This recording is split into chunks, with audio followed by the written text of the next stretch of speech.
বাবা এইভাবে চিঠিটা শুরু করলেন। কোন সনে লেখা, এটা 1980s হবে, এক্সাক্ট ইয়ারটা আমার মনে নেই।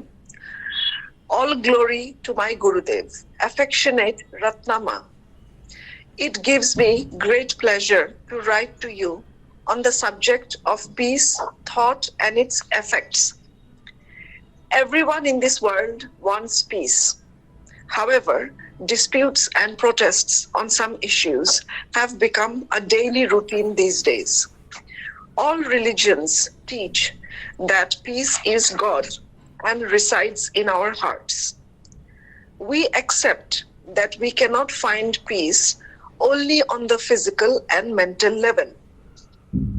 Then, peace must be associated with a being for which we must search deep into human nature. This entity is the source of our life. It is immortal and one soul with God. Literally, Paramatma. Knowing this theory, he who makes a firm determination to seek peace searches for it in the deepest regions of his own inner nature. To discover peace through introspection means to manifest it at your physical and mental level, that is, to experience peace. People do not find this source of peace because of impurity of mind. Greed, lust, anger, these ripus cover the inner Jyotirmoy soul, the source of peace, in the cloak of Kalima. In order for the divine spirit to manifest within man, the mind must be free from the taint of great repute, and the egoistic ambition must be abandoned. This is possible only through concentration, meditation, and devotion. In this state, the mind will always be peaceful, and the inner self will control all the functions of the body. When the mind is always at peace, the power of the thoughts that arise in the mind is infinite. His work transcends time, not limited by the finitude of time. This pure thought can awaken the tendency of peace in the heart of every human being and in the heart of every living being. Just as the turmoil or anger of one's mind is reflected in the mind of another by some subtle underlying process, so the peace of mind of one wonderfully affects the troubled or angry mind of another. এই পর্যন্ত ছিল English চিঠিটা। এখন আমি পড়ছি বাংলা অনুবাদ। কোনো ভুল ত্রুটি আপনারা নিজ গুণে আমাকে ক্ষমা করে দেবেন। স্নেহের রত্নামা, শান্তি, চিন্তা এবং এর প্রভাব বিষয়ে আপনাকে লিখিতে পেরে আমি অত্যন্ত আনন্দিত। এই পৃথিবীতে প্রত্যেকেই শান্তি চায়, তবে আজকাল কিছু কিছু বিষয়ে বিবাদ ও প্রতিবাদ একটি দৈনন্দিন ঘটনা হয়ে দাঁড়িয়েছে। সমস্ত ধর্ম শিক্ষা দেয় যে শান্তি ঈশ্বর এবং বা তা আমাদের হৃদয়ে বাস করে। আমরা স্বীকার করি যে আমরা কেবল শারীরিক ও মানসিক স্তরে শান্তি খুঁজতে পেতে পারি না।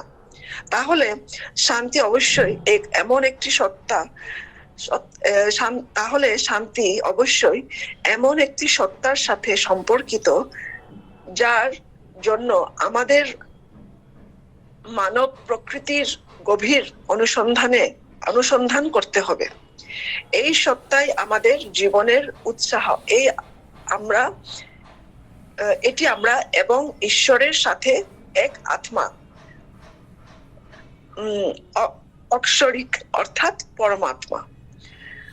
এই তত্ত্বটি জেনে যিনি শান্তির অন্বেষণের জন্য দৃঢ় সংকল্প করেন, তিনি নিজের অন্তরের গভীরত্ব আচলে তা অনুসন্ধান করেন। আত্ম দর্শনের মাধ্যমে শান্তি আবিষ্কার করা অর্থ হলো এটিকে আপনারা শারীরিক ও মানসিক স্তরে প্রকাশ করা, অর্থাৎ শান্তির অভিযান্তা লাভ করা। মানুষের মন অপবিত্রতার কারণে শান্তির এই উৎসাহ খুঁজে পায় না। লোভ, কাম, ক্রোধ এই রিপুগুলো শান্তির উৎসাহ ভেতরের জ্যোতির্ময় আত্মাকে কালিমার আবরণে ঢেকে রাখে।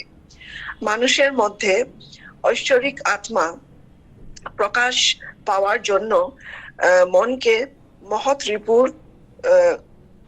মহৎ রিপুগুলোর কলুষ থেকে মুক্ত করাতে হবে এবং অহংকারী উচ্চাকাঙ্ক্ষা ত্যাগ করতে হবে।